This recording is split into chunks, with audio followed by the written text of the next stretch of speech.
Hello, it's time for the week in board games. This is covering September 22nd until today, September 27th. So, I want to say I played less games than normal, but I really don't believe I did. I am doing something slightly different in that I don't actually include my BGA plays except for when I do my monthly wrap-up post with a list of everything that I played.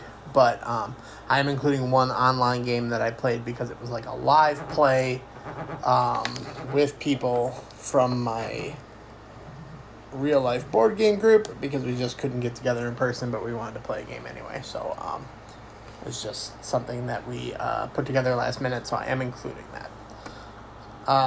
Let's take a look. Starting off with our usual Sunday meetup, we played Malem, a Celestia-esque push your luck game involving cats flying into space and trying to land on various planets and moons to score points. I am a big fan of this game. My son is a big fan of this game and absolutely demolished us. Malem rules. Play Malem. I get teased a lot in my board game group because I was getting very frustrated by the all-play Kickstarter for River Valley Glassworks. I was just very, very excited about the game and didn't love the way some of it was handled. Obviously, I'm over it now because I got my games, and I'm very, very happy. River Valley Glassworks is so fun. I was happy to bring it to our meetup and get to play. River Valley Glassworks. Good times. In that same Kickstarter, I also picked up Lure, which is like a dice rolling, trying to catch fish of varying strengths and points by rolling dice and meeting certain conditions. Whoever uses the least amount of dice gets to go first and try to catch as many of the fish as they can. So, somebody can satisfy the conditions for all three fish with the lowest amount of dice, then they get all the points for that round. Lure's good. Lure's a good game. Fun times. Huge fan of this game I was introduced to called Voodoo Prince. It's a trick-taking game. The cool mechanic here is that once you take three tricks, you stop playing for that round and you score based on how many tricks have been taken in total in the game so far.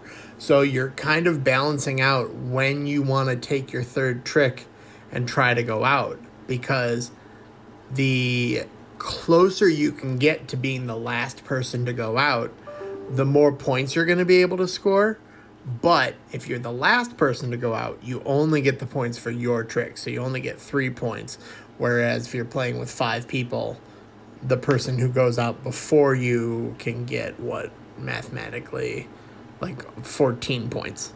So you want to be as close to last without being last. I found this game really fun. Real fun, little tightrope walk of when to go out.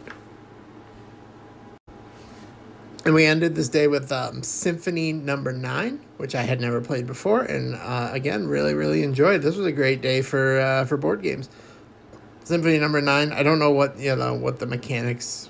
I'm not great at describing mechanics most of the time. I'm still learning what's what. It's trying to describe music genres for me, learning what constitutes shoegaze versus indie dream pop or whatever. But I really like this game. You're essentially investing in famous composers and putting on a concert and trying to get the best return on your investment points-wise. To be the one who has the highest number of points, and then getting the compositions from the musicians trigger certain endgame scoring conditions, so figuring out which ones you're going to go for strategy-wise. This was a good game. Dug it a lot. I hope to play it again soon. As I said, this was an online game we played, which was Shikoku 1889. My group has a contingent of people who really like the 18XX games, and after a long time of being intimidated by them. I'm finally starting to learn how to play them. This would have been my third play of an 18xx game, and I'm starting to kind of get the hang of it. Even if I did come in third place with an almost $5,000 deficit between me and second place, I am starting to get the hang of kind of how they work, and look forward to playing some more of them in the future. They are long games. They take definitely a time commitment, but they're very cool. I like it. And then, even though this doesn't count for playing a board game, I feel like it's part of board game culture. We upgraded our storage. I don't even know if you'd say upgrade, because this is an antique Ethan Allen China hutch that was in my grandmother's house when I was a child and is in my house now. We've used it for board game storage, as well as like a little, drop off point for pens, pencils, school stuff, all that kind of stuff.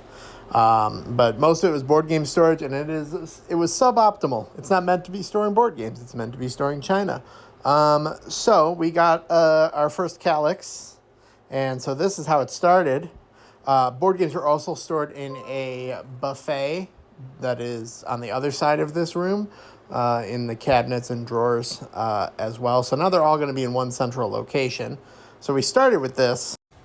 And while I'm not finished bringing everything upstairs yet, this is where we're at now. Ooh, yeah. It looks so nice. I got these drawer inserts for card games. But I'm trying to put as much stuff out, like even if it is a card game or a smaller box, I'm trying to keep as much stuff like out as possible. So there's a glimpse into my collection. Some of this stuff is probably going to get gone, or may go downstairs into storage. Things I don't want to get rid of, but also don't play as much. So that's just a glimpse at what we got going here. I've still got probably 1 to 2 loads of games to bring up. I've just been loading on my board game bag and carrying it upstairs whenever I go downstairs. So that's board games for the week. What'd you play this week? What are you loving? What's getting you excited? Let's talk.